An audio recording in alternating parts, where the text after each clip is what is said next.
All right, you blessed Herle Burly-ites, all you curiouser and curiouser Herle Burly-ites out there, we have a really special guest today. We have Vice-Admiral Commander Angus Topshee with us. He is in charge of the Canadian Navy as we speak, and we're going to be talking to him for the next hour about the role of the Canadian military, how it's evolving, potential new equipment, how that might be used, what that might be for, and the world that they operate in, the Canadian military and the Canadian Navy. So I'm looking forward to this. It's a fascinating conversation. Vice Admiral Topshee's had what looks like a meteoric career. He joined the Canadian Armed Forces in 1990 and graduated from the Royal Military College of Canada in 1994. Was given command of a destroyer, the HMCS Algonquin, in July 2009 and was deployed to Afghanistan as director of the Afghan National Police Training operations in 2011. Went on to become director of operations for Exercise RIMPAC in 2012, commander of CFB Halifax in late 2012, and deputy director of the Strategy, Policy, and Plans Directorate at the North American Aerospace Defense Command in 2015, and he was appointed commander of the Royal Canadian Navy in May 2022. So let me just start, sir, by saying what we always ought to say, which is thank you for your service. I appreciate that, and I really welcome the opportunity to share a little bit about the Royal Canadian Navy. Great. Well, thanks. Let's start with you, though. What made you join the armed forces in the first place? You're a young person. You're 18 years old. What were you thinking about that made you think of this as a career? I got in my head that I really wanted to go to the Royal Military College of Canada in Kingston, Ontario. And so I walked into a recruiting center, said I wanted to go to RMC. I was fortunate. I had the grades to be able to go there. And I didn't know what I wanted to do in the military. So at the time, I'd finished seeing Top Gun. I thought being a pilot was pretty cool. And so I signed up to be a pilot. Right. After my first year at military college, it turns out they sent me off for flying training. It turns out I'm not very good at landing planes, so they suggested I find something else to do. Unless you're going to work for the Japanese. Well, it's funny how things work. But early on, I had a significant detour in my career, and it worked out really well. It turns out I love the Navy. It's been a fantastic life at sea. That's a big shift, though. I love planes. I love flying. Oh, hey, boats are fine. I like boats. Boats are good. Sometimes it takes a bit of time. Actually, if I'd had my choice, I'd have wound up in the Army afterwards. But the Army wasn't looking for people in the early 1990s the way the Navy was. And so that's how I found myself in the Navy. Okay. And because I guess this is a bit of an issue. Why did you stay? It was my first commanding officer. So when I got to my first ship in 1997, HMCS Winnipeg, Commander Dave Hudock was the commanding officer. And he just had this incredibly infectious style when he took the ship out to sea. I couldn't imagine someone having more fun doing a job. And so that just inspired me. I really wanted to command a ship. Right. And to this day, the year and a half I had in command of Algonquin in 2009, 2010 is the highlight of my career. After that, I stayed because, to be honest, they sent me to Afghanistan. And I went from commanding an air defense destroyer in the Pacific to training a police force in a landlocked desert, 1,500 kilometers from any ocean. Right. And realized that, there's a lot to the military job. You do different things all the time. And while I wasn't an expert in policing, I was an expert in organizing and operating systems. And so it was about how can I help the Afghans run a police training system? How can I support this allied effort? And while ultimately there's a lot one can say about the mission in Afghanistan, there was a lot of good that we were trying to do, and I feel it contributed a little bit to that in 2011. Yeah, but you certainly must have lots of emotions about how that ended. There's a whole lot I could say about that. In some respects, probably what we really needed to do was just a very quick overthrow the Taliban in the early 2000s, and then actually let the Afghans try and sort out for themselves what they want to be, because that ultimately is the place we're in now. We invested an awful lot of money and in particular lives to try and help Afghanistan, and all very well intentioned. I think there was a lot of good done along the way, but ultimately when you look at the outcome, I think we have to take a long, hard look at what is the role of militaries in trying to really make the world a better place, and what's the limit of what we can do. Is that what's referred to as mission creep? Because I remember Afghanistan came out of the September 11th and those attacks, and etc. And then later on, people started telling me, we're educating girls over there. And I'm like, well, that's good, but is that what we're there for? Right? It's one of those really hard dilemmas, though, right? So if you're in a country and you have an opportunity, you want to help, and so it's inevitable that a lot of good-natured people join the Canadian Armed Forces, do it because they really want to make a difference and help people. And so the idea that you would miss an opportunity to help others, I think, is really hard.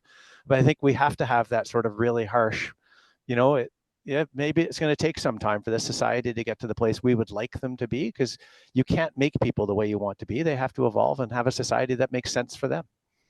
Right. Right. Um, has there been a mission that you've been involved in that's really made an impact on you? Yeah, I think in 2007, I had a really interesting deployment aboard HMCS Toronto. Was the second in command. We did a series of different things.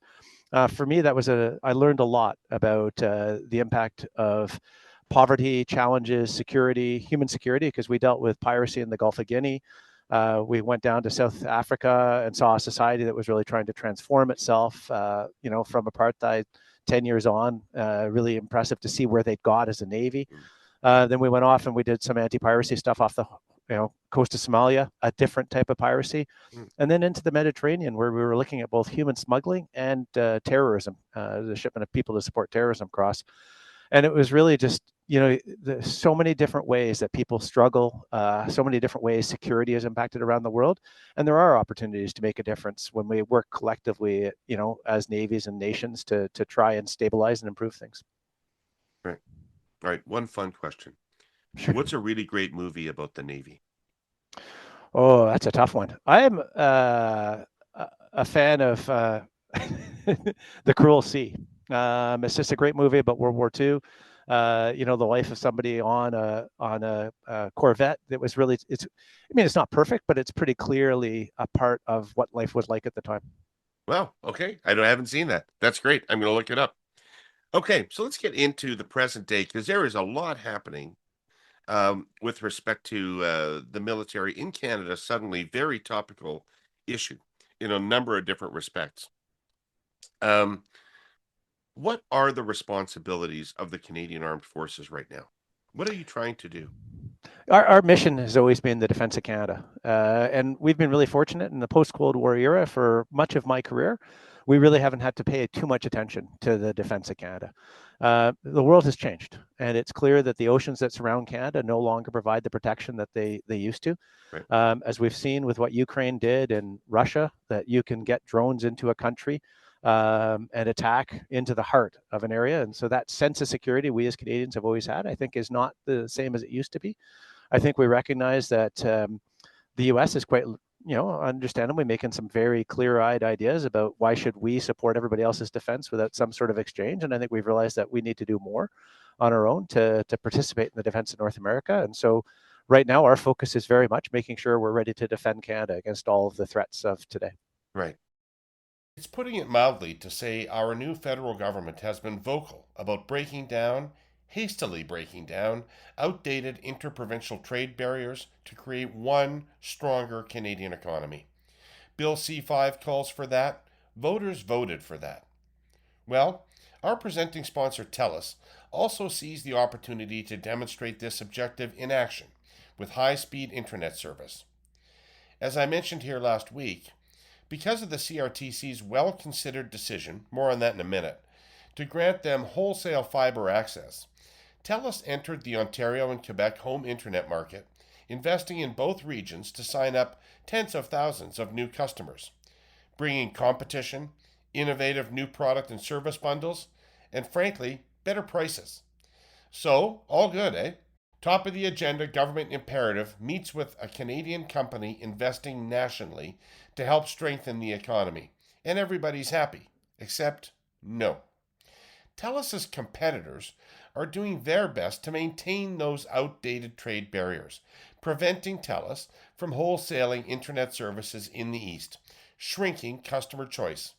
They've lobbied and formally petitioned Cabinet to overturn the CRTC's decision. A decision that was the result of an exhaustive review process, more than 2 years, 300 participants, thousands of pages of evidence, protracted hearings and testimonials, and as of this month, 6 separate affirmations, consultations with First Nations groups, vetted twice and endorsed twice by the Competition Bureau. So, what message does it send when such a profound policy process and decision is at risk of being reversed? Well, it would set a catastrophic precedent. Bad corporate behavior would be rewarded, investor trust undermined. Telus's competitors in the East, threatening to retrench and pull their investments, would be protected for working to keep trade barriers in place, while Telus, investors of $70 billion in the Canadian economy, would be punished. I'll have more on that theme next week. So, defend Canada or defend North America. Is that a big, broad idea? Like, does defending Ukraine defend Canada? Does defending Europe defend Canada? And because, one of the things I'm trying to figure out, Commander, as I look at this new spending regime, is this about protecting Canada, living up to its obligations to protect the northern half of North America, or are we needing to have more troops over in Europe to protect Europe? Not necessarily opposed to that, but it's different. Yeah, and I think it's not unique in our history that we've got an enhanced brigade forward presence in Latvia right now. Right. If you think, I mean, for the entire Cold War, we had a large portion of the Canadian Army stationed in Germany, ready to defend. Because that's what defending Canada meant. Yeah, that's exactly it. And I would argue that today, for the Army, the mission in Latvia makes a tremendous amount of sense because if Ukraine falls, then there's no. I mean, it's quite likely, actually, that Russia has already talked about wanting to take the Baltic states. You look at Poland, they're spending 4% of their GDP on defense and spending a tremendous amount of that on equipment that they can use immediately to defend themselves. There's countries have an experience in the history of being conquered by Russia and don't want to go back to that. So, yeah, what we're doing in Latvia, what we're doing to support Ukraine, I think absolutely do serve the defense of Canada. But that's for the Army. For the Navy and the Air Force, I think we need to be more focused on how do we make sure that nothing comes across the oceans to harm us? And so the Air Force has been a big part of the North American Aerospace Defense Command since it was created in 1958. I worked in Colorado Springs for 2 years, so very familiar with that. I mean, that's the only binational command in the world, meaning a Canadian and American sit side by side. And as a Canadian in the NORAD chain of command, we could give orders to American jets to shoot planes down if it fell within the NATO rules of engagement. And likewise, an American could order a Canadian to shoot down a threat to North America.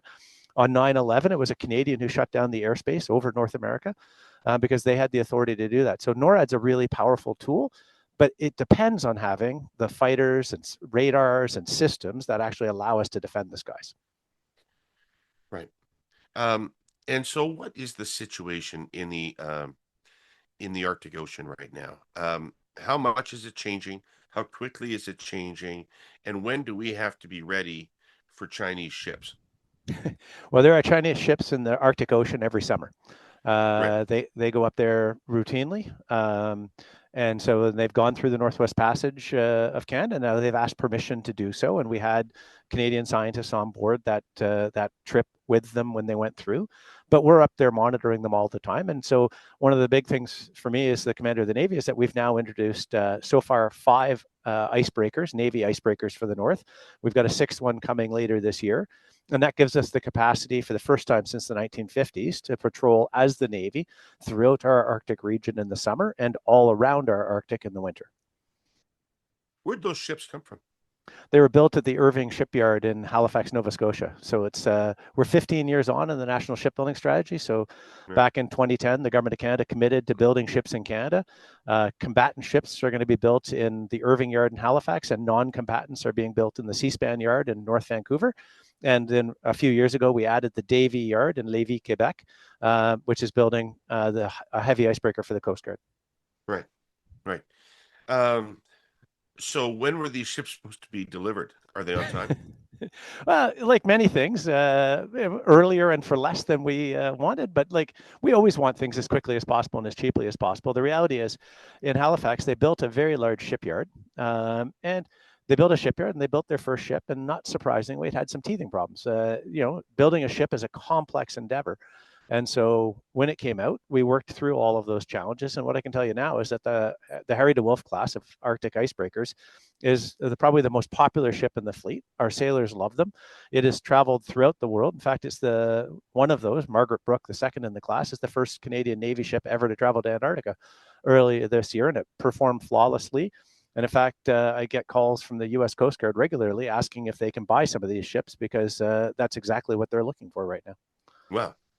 Okay, but it must cost a lot more.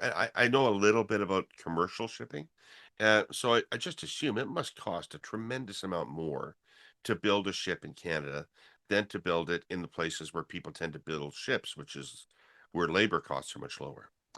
It's not so much labor costs as it is an economy of scale, right? So in the global shipbuilding industry, China is far and away the largest player. Right? So the most recent stats I have are from a couple of years ago, but China produced 32 million tons of shipping. The next was Korea at 18 million tons, then Japan at 10 million tons, and then there really wasn't anyone else above 1 million tons of shipping. And so, what's the most efficient markets to buy ships from? Well, clearly China not an option for us, Right. but Korea and Japan offer great things. But now we're dependent on another country to build ships for us. What happens if there's a war in the Korean Peninsula as they're trying to build ships for us? And so the government's commitment was to a sovereign shipbuilding strategy where we build a capability. We now have what I would argue is the best shipyard in North America at the Irving Yard in Halifax. I had an American admiral come up and visit the yard with me a couple of months ago. He was blown away by the workforce stats, by the productivity up there. And you really can see it in the amount of time it's taken them to build each of the Harry DeWolf class. So they've had a significant improvement in efficiency with each ship. And normally that hits a maximum on ship 4. That's where you've gained the maximum efficiency. They saw a dramatic improvement. They delivered ship number 5 nearly a month faster than it had taken them to deliver ship 4. So we're really seeing signs that they've done some wonderful things in that yard. Right. Okay. So that's very cool. So what else do you need now? Now budgets don't matter, right? You've been throwing around, the government's been throwing around dimes like manhole covers for decades, and now all of a sudden, 2%, pshaw, 5%. Let's do it. So Yeah. So what does the Navy need?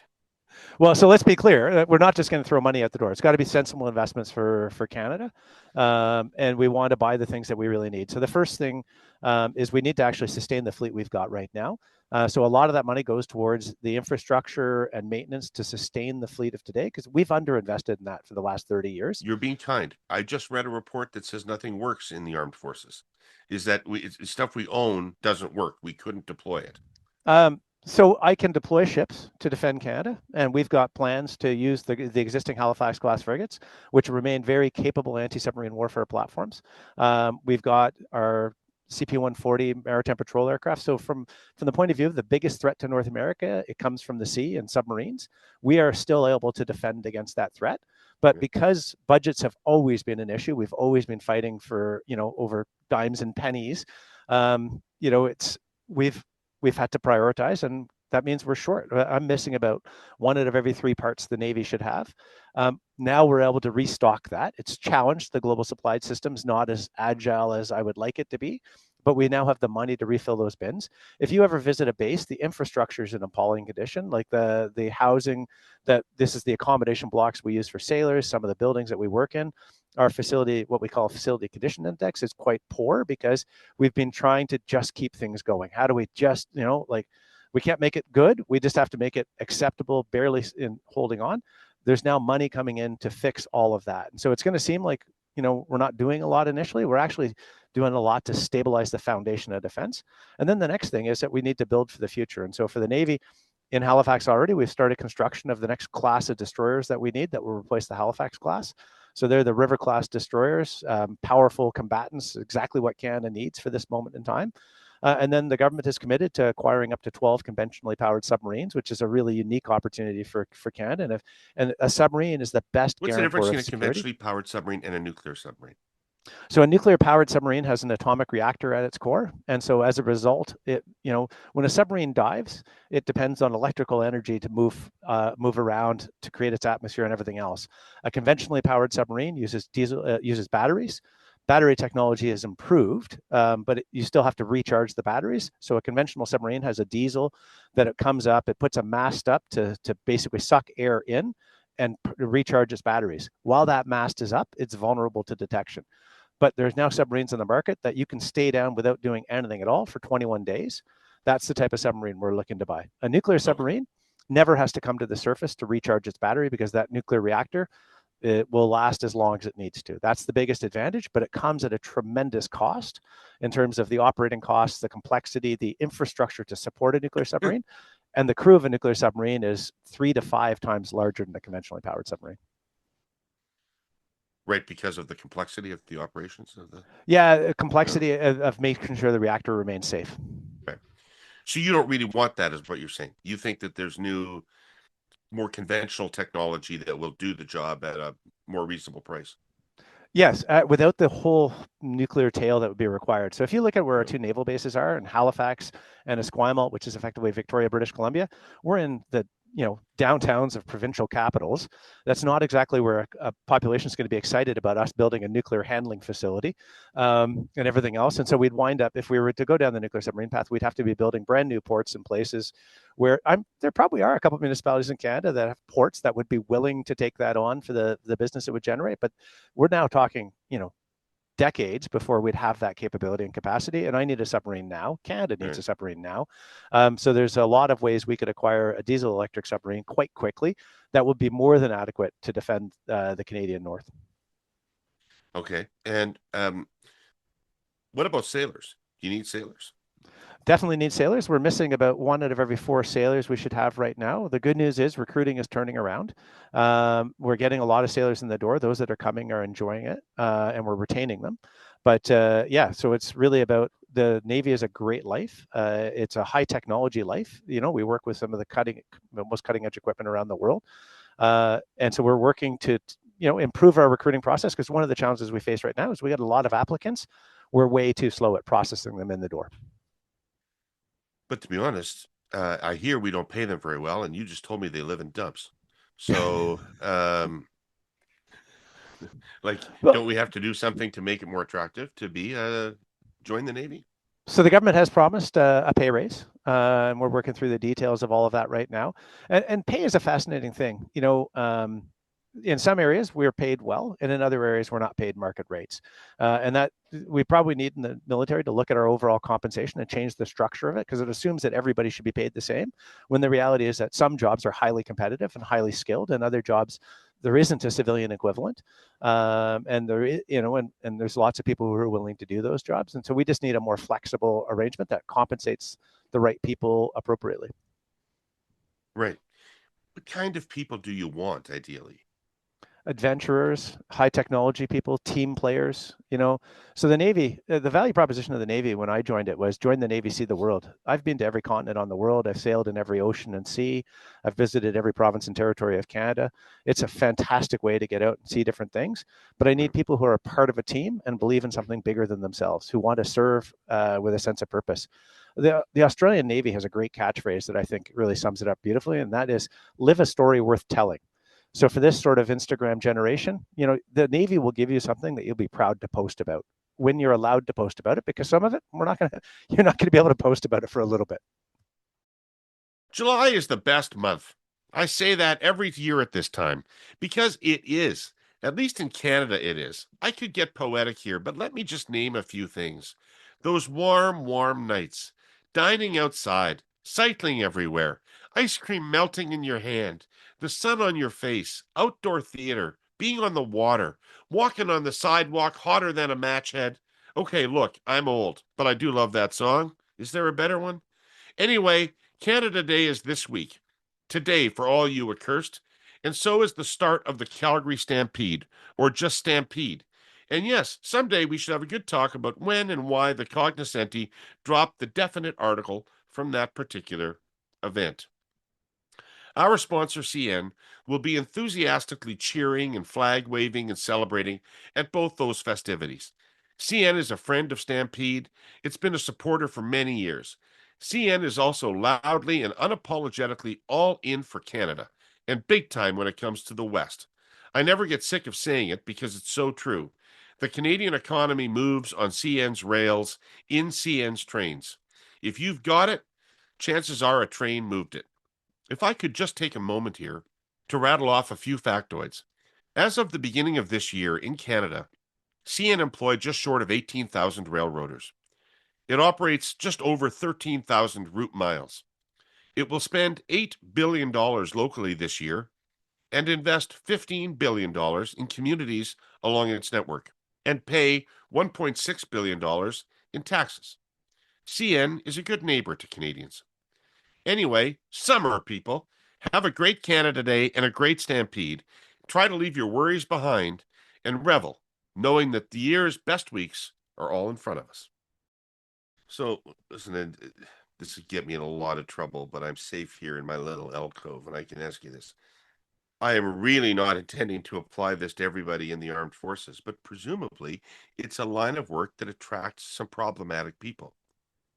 What do you do with those problematic people? Do you find a way to use them? Do you weed them out and get rid of them? I presume if you grow up really wanting to fight and kill people, this is a place you might go do it. Yeah, I mean, it's a fascinating challenge, right? So the first and foremost, you have to support our values and ethics. Canada is a pluralistic society. We believe that diversity is our strength. I want every Canadian to feel as though they have the opportunity to serve and be their true selves in the military, and it's not a life for everybody. We have introduced a probationary period now. So what we do is, because it's sometimes hard to get to know a person in just an interview, just another thing. So what we're doing is we're bringing people in, we're watching them over the course of their first year of service and deciding, are they the right person for us? And so the Navy introduced a couple of years ago what we call the Naval Experience Program. It's a 1-year program. We take any Canadian off the street. They get paid $42,000 for a year of service. They get fully trained to do the core jobs of any sailor in the Navy. And then they get an experience of everything the Navy does on both coasts. They'll get to go to sea, ideally on an international deployment, so see a bit of the world. The whole time we're evaluating, is this the right person for us? And they can also evaluate, is this the right organization for me? And we're finding that that's working out quite well, because 80% of the people who complete that program are joining the Canadian Armed Forces full time. Which is exactly where we want to be when we look at other navies around the world. That's the healthy percentage, because it isn't for everybody. And not everybody is for this, right? So we do weed people out. Right. Then you get into other challenging spaces. Some people can be very effective leaders, but can be very assertive or aggressive leaders. And so what's the borderline from a sort of aggressive, assertive leadership to a toxic leadership style? And how much of that can we coach and manage? So we've got a number of different processes in place to evaluate people, and not to say, okay, no, you failed, you're done, out you go, but to say, all right, is this something we can help you work through? How do we make sure that we can create a safe environment for the people who are working for you in that time, while you work through becoming a better leader? And so we've had some success with that. But honestly, what we need to do sometimes is simply tell people, hey, thank you very much, but you're not the type of person we want right now. Maybe you could just expand on that a little bit, because one of the things I've seen, I think people wrestle with, and the country wrestling with in dialogue, is what is the culture of the armed forces supposed to be? And we went through a lot of things where there were sexual abuse or inappropriate allegations against leadership, and there was talk of a culture in there, and then there was attempts to clean that up.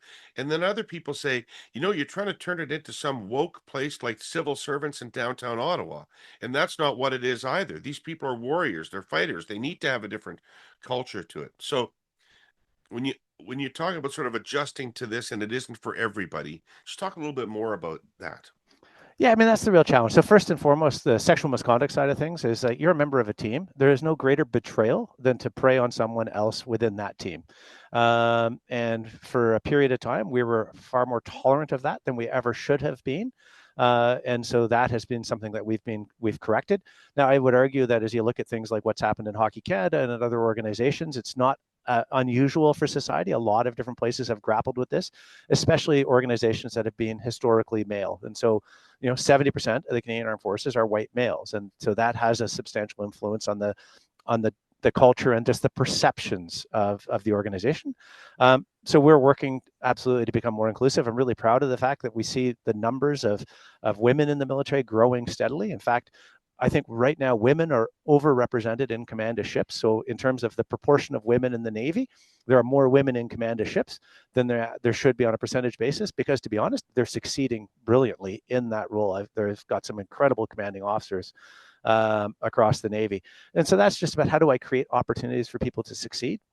Um, we just put Admiral Jose Kurtz on the East Coast as the first woman to command as the Maritime Component Commander. She commands all of Canada's naval forces operationally when it's going out there. And what that's done is it sent a signal to all of the women in the Navy is that there's no limit to what they can do. And so that's been a big part of creating this culture of what we can go. But this isn't wokeism, is one of the things I really want to make clear. We're in an organization where, as you say, it's about the management of violence on behalf of the nation.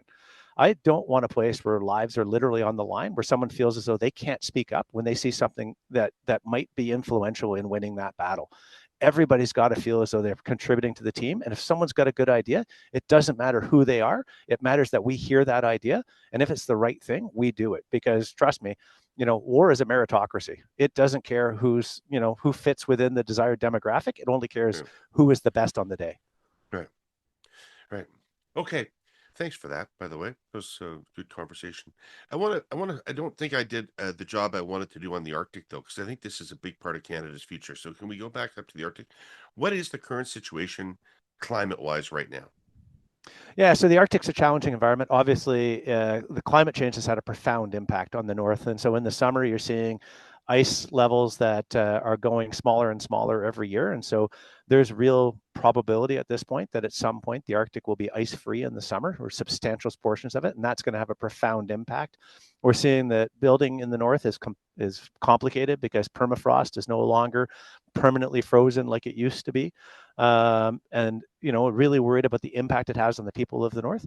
But the flip side is that when you look at the, so if you look at the minimum ice extent in September, clearly shrinking. When you look at the maximum ice extent in February of every year, it hasn't shrunk in the same way that that the minimum has. The ice is a lot thinner. It's not the multi-year ice we used to see, but it still covers the entire Arctic. And so the thing we shouldn't ever lose sight of is that the Arctic is always going to be cold and dark and forbidding in January, February, and March. And we're going to need forces that are able to go up there and operate in that environment and deal with that very difficult environment. The other thing that is counterintuitive is you'd think the Northwest Passage, because ice is less in the summer, is opening up. Absolutely. There are times where there's big chunks of the passage that are completely ice-free, but the reality is that now the movement of ice is less predictable. We get these old ice inclusions, like the really old crystalline ice that you can't really break through easily, blocking different passages, different parts of the channel. So in some ways, it's become more complicated because it's less predictable, less certain, and often types of ice that are harder to get through as a result of the new movements of ice. So complicated is the way I would describe the Arctic. Right. What about the port of Churchill? And because one of the things I'm interested in is if we're going to spend so much money on the military now, how can we extract economic benefit out of what we're doing with the military? And so, with your icebreakers up there in the Arctic now, can you keep the port of Churchill open year-round?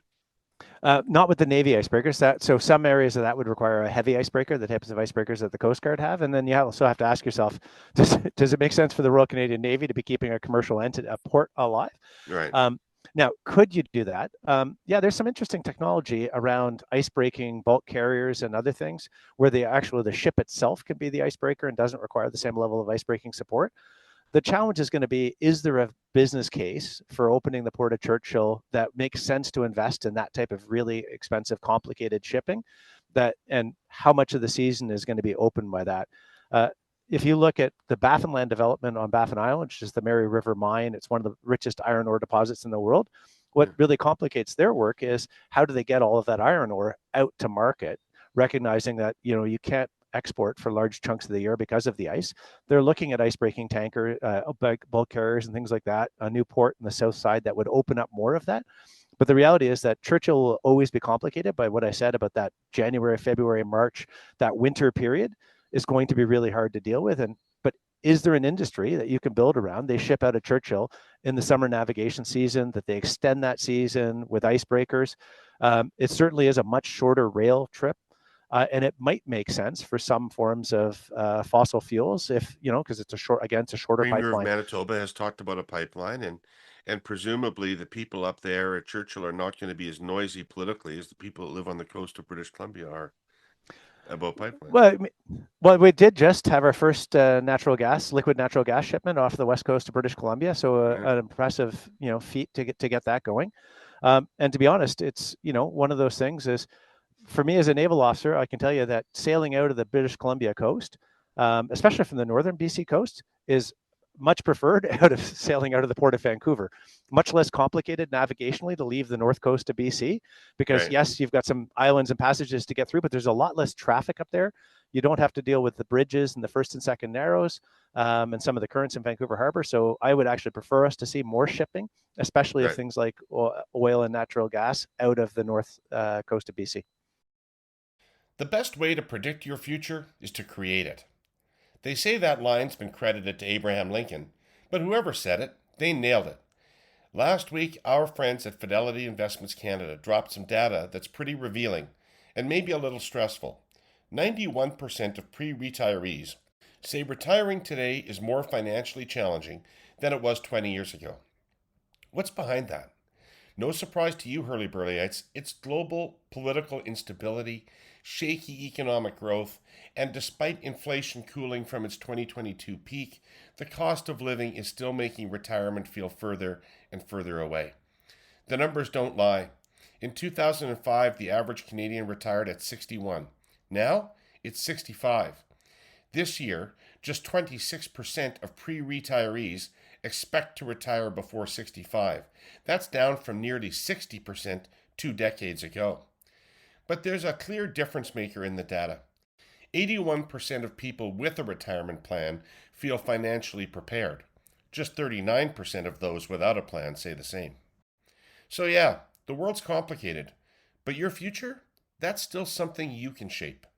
Because the best way to predict your future, the promising retirement you want, is to create and plan for it. Check out the 2025 Retirement Report on Fidelity.ca, or follow them on Fidelity Canada on LinkedIn, Reddit, Instagram, and YouTube. So the equipment that we're going to be back to equipment that we're going to be investing in then with this money. You mentioned that we have a sovereign shipbuilding strategy, so we build our own ships, but you also talked about how you can buy a submarine, a diesel submarine like that, and have it. So we are, I think, confronted by speed and national interest here. How much of what we're going to spend can we build or should we build ourselves? And how much of it should we be buying from other countries who either are our allies or do it more efficiently or cheaply, or it's not a first edition like the first icebreaker that came off the Irving, etc. So what's the mix there between our national self-interest in terms of the fact that we need somebody to use our steel right now, right? The United States won't buy our steel, and we got a bunch of people that used to make cars that need jobs. So can we repurpose our economy to produce military equipment? We certainly can be a part of the solution. I think some of the best suppliers that we have are actually the ones where they're not only dependent on the government and on defense as their main line of business. And so one of the real strengths of the Korean shipyards, for example, Hanwha and Hyundai, is that they make a lot of warships, but that's a very small portion of their overall business. And so they have a tremendously efficient workforce. And so I think the sweet spot for Canada is how can we figure out how to make, some element of some of those, like an Algoma steel, some element of that steel for the military that makes sense for them in the context of their overall business. We'd love to figure out how to make that work. I think the other challenge we face, you're quite right. I mean, a lot of our equipment has historically come from the United States, which makes sense. They've been world leaders in a lot of technology. We share the defense of the continent with them. And so when the new River-class destroyers, for example, the best air defense combat system in the world is an American combat system. The GOES or the radar that we're buying both come from the US, with the missile systems that come from the US. And that's the core of a destroyer. So unfortunately, that destroyer is being built around a U.S. combat system because that is the best in the world. And to be interoperable with our allies and to be effective, we need to build that. But is that the right answer for Canada overall? And so what we're doing is we're proposing that we would also build, to go with that, a Continental Defense Corvette, which is a tier 2 combatant, but it would be built around a Canadian combat management system because we have one from, it's this Combat Management System 330. It's the heart of the Halifax class. It's been bought by other navies around the world, so it's recognized as world leading. We build the ship around that. We build the ship around Offshore Systems International in Burnaby, Vancouver, BC. It's one of the leading bridge integrators in the world. So we can specify that we would want to build this ship around these things. Historically, we would compete each of those things. But I think what we want to do is look towards, can we move to something where we say, where there's a Canadian champion, we're going to build this technology into that ship. And so we're really looking at leveraging that national shipbuilding strategy. We've got a couple of shipyards now that have got design capabilities. We have unique requirements in Canada because there's 3 oceans. So the ships have to have some ice capacity. They have to have ocean going capabilities, and they have to have long range for Canada. No other country really has that same combination of requirements. And so it makes sense to probably design something for our requirements now that we've built the capacity to design warships in Canada, build it around Canadian technology. And then if for any reason something did happen with the US-Canada relationship where we couldn't count on their technology, we have something else. And maybe that something else in time becomes better. So I think that's the hedging strategy that we want to do. As being military, all of my eggs in one basket sounds really dangerous, because as long as that basket's in a healthy place, life is good. But if anything threatens that, then I don't have another option. So we're really looking at how do we develop this strategy that hedges us with more Canadian technology. Right. So I had heard something a few months ago about the planes we're buying from the States and alleged kill switches where they could remotely disable the plane. And then somebody smart explained to me there are no kill switches. It doesn't work that way. But what they could do is cut you off from software updates, and over time make your equipment substandard. How do you deal with that risk? So what we want to do is always be in a co-development relationship where we're a part of the integration work so that we understand how the systems work overall. But you can't eliminate every risk of certain things. There are going to be some supplies, some parts that depend on a different part of the supply chain around the world, not just the US. And these And ships so what are happens? so much software, right? Oh my God, yeah, it is. They are giant computers Yeah. that go in the ocean. So much of what we do now is dependent on technology. This is why the Navy is a high technology trade. Right. There's nothing that we do that is not cutting edge electronics and different things. Even something as simple as, what's the position of the ship? What's the time? The precision navigation and timing that we require on a ship is incredible. And that's something that our enemies are trying to threaten, because if you throw that off, You you know can that throw off the Winston operation of the ship. Churchill won a world war by moving pins along a map? I've seen this map. It's unbelievable. Yep. Yep. But that was backed up with some pretty incredible technical innovation at the same time. Right. So for its day, if you look at what the British managed to develop, because they invented both radar and sonar, Yeah. which were, game-changing technologies of the war. So they were doing what they could for their time. And pins, it seems archaic now, but it was effective. And so the challenge now is, how do we make sure we do that? And then the other challenge is, if we actually found ourselves in a real war, the sort of exotic high-end weapon systems are probably not going to survive all that long. What can we keep going? So if you look at Ukraine, it's all about what's innovation look like at the simplest level possible. And so one of the things I'm really proud of is in the Navy is that we took 2 of our targets. So things that we normally put in the water, they're called hammerhead targets. They're these fantastic remote controlled power boats that we can send out, and they're really good for us to practice. Can we destroy a small boat trying to attack the ship? Well, we looked at what Ukraine did, and 2 months ago we said, all right, we've got to figure out how we can turn this into a weapon against somebody else. And so now, just the other day, we managed on the West Coast to do an experiment where we took one, we controlled it through a satellite link using first-person view, and drove it into another one, and managed to demonstrate that if we wanted to, we could drive a large, remotely controlled, speedboat full of high explosives into another ship. Right. A capability we didn't have 2 months ago.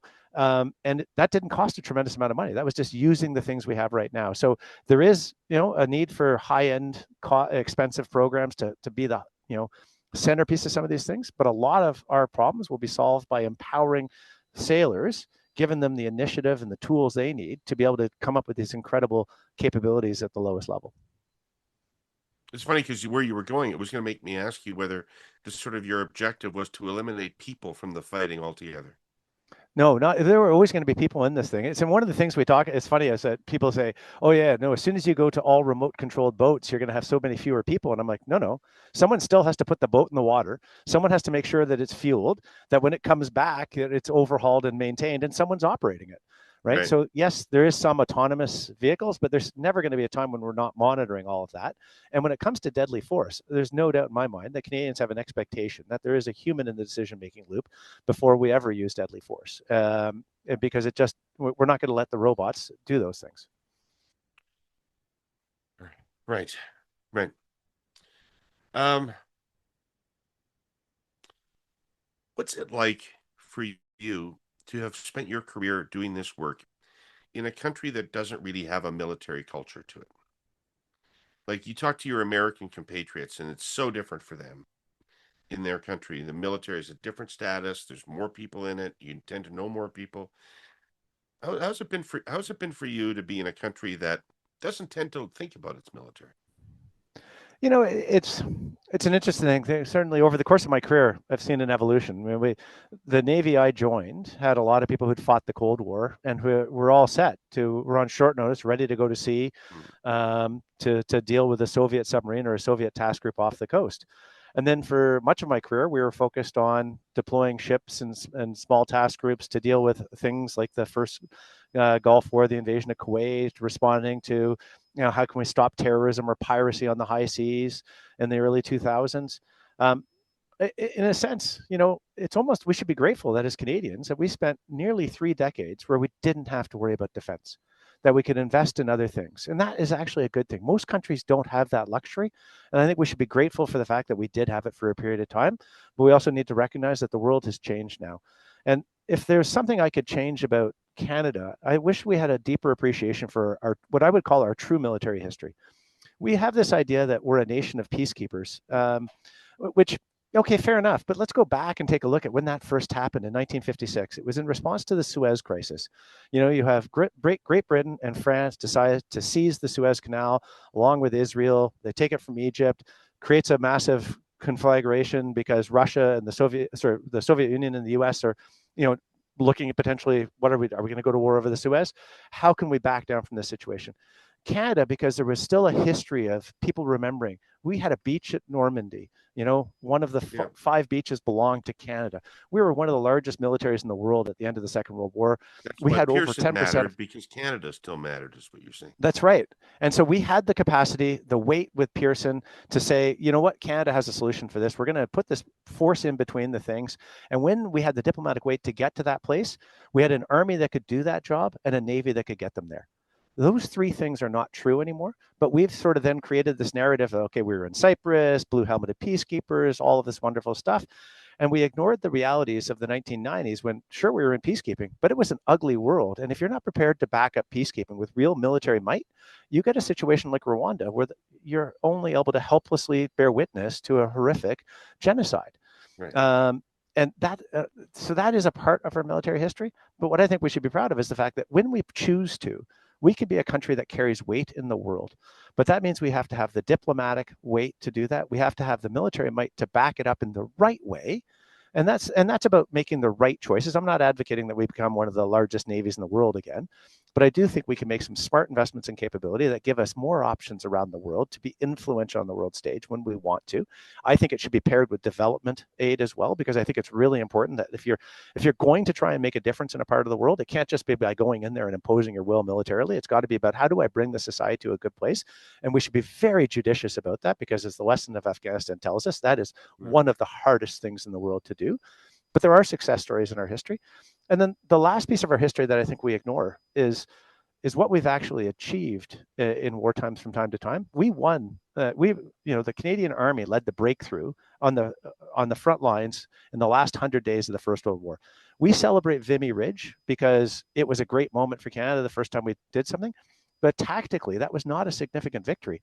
The victories of August 1918 through to November 1918, the Canadian Army fought 3 major engagements, breaking the German line and giving the German Army the blackest day in their history, according to their commander. And there's no knowledge of that in Canada, that we were the shock troops at the front of that. And then the other piece of our history we forget is that in the Second World War, we lost more Canadians dying in the Gulf of St. Lawrence and the St. Lawrence River than died on the beaches of Normandy on June 6th. I have no The idea what battle, you're talking about. U-boats? yeah, U-boats. U-boats came into the St. Lawrence River almost all the way up to Quebec. They Because the sank Seaway ships. didn't exist back then, right?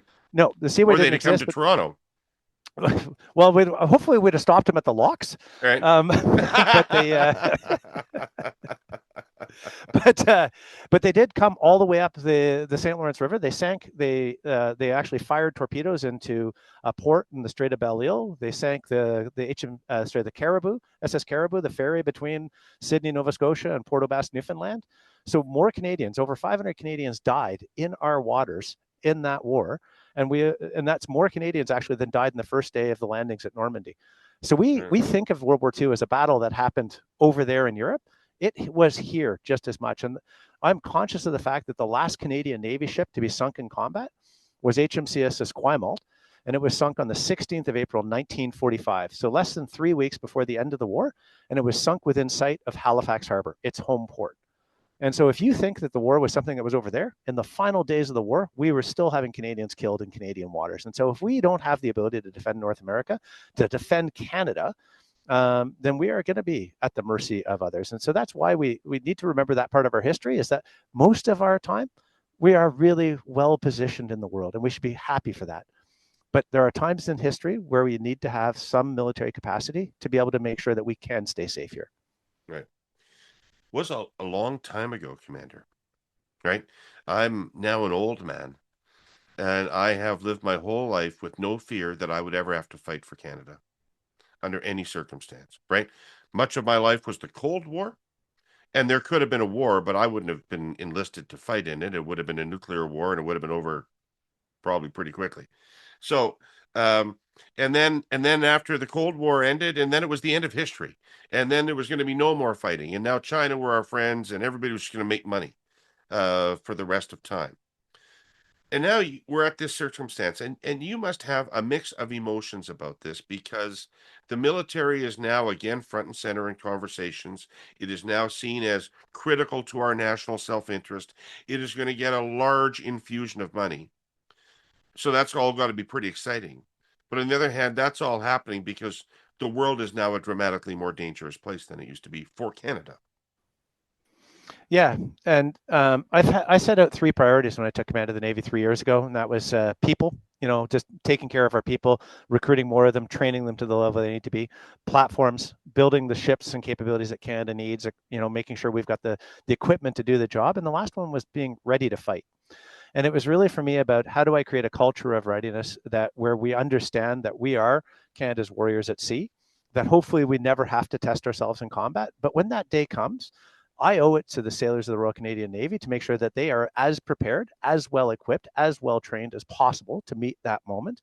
And that they know that their lives literally are on the line, and so that they are incentivized and enabled to also, to figure out, how do I make this system the best it can possibly be? How do I train as realistically as possible to be ready for that moment? But at the same time, how do I sustain that effort in a way that is manageable? Like, I can ask a lot of my sailors. I only want to do that when it's truly necessary. Most of the time, we want them to have the opportunity to see the world, to experience things, to train, to be ready. But we're now realizing more and more, we may not have the luxury of the type of career I had, where I got to do a lot of fun and cool things around the world. It may be a lot harder, a lot closer to home, and a much, much more dangerous. It's a mixed emotion. I have tremendous faith in the sailors of the Royal Canadian Navy, but I also know that we owe them a tremendous amount of work to make sure that they have every opportunity to succeed if they're tested like that. Right. Where are they stationed around the world right now, if I could ask you? So our 2 main bases are Halifax, Nova Scotia. So, Canada's largest natural port, and in Victoria, British Columbia. I spent the night in Cornwallis once. Oh, yeah. Yeah, Cornwallis was our old recruit school. It was shut down in the post-Cold War reduction. So now all recruiting all of the initial basic training is done in Saint Jean, Quebec. Okay. And a little bit in Borden. But we're actually changing the process. The Navy is going to start recruiting people and training them at Naval Reserve divisions across Canada. So in answer to the question, where are we based? So we have our 2 main bases. Yeah. There are 24 Naval Reserve divisions across Canada. So, for example, HMCS Carleton is the one on Dow's Lake here in Ottawa. We've got HMCS York on the waterfront in Toronto. NCSM Donnacona, à Montréal, Montcalm in Quebec, Malahat is in Victoria. There's every province has at least one Naval Reserve Division. We're looking at putting one up in Whitehorse in the Yukon based on a request from the Premier. And the goal is that Canadians will see the Navy present in their area. So they're all in major metropolitan areas. Yep. They'll have an opportunity to join the Navy and do their initial training at those Naval Reserve Divisions, be exposed to an opportunity to go to sea, ideally in one of our small patrol training craft. And then if they decide, yeah, this is absolutely what I want to do, head to the coast and get the sort of career occupation specific training that will enable them to have as long fulfilling career as they would like. Right. Well, listen, I want to thank you so much for your time today. It's been a fascinating and illuminating conversation, and God bless you and all the people that work for you. Stay safe. Cool. All right. Well, thank you very much. Appreciate your time and attention. Well, listen, I appreciate your time and attention. By the way, I have sponsors. I need to thank our presenting sponsor, Telus, our sponsors, CN and Fidelity Investments Canada. But this is exactly the kind of program they sponsor, something that really adds value to people's understanding of a really important public policy question right now. So, Commander, thank you for your generous time. And like I said, good luck to everything you're doing.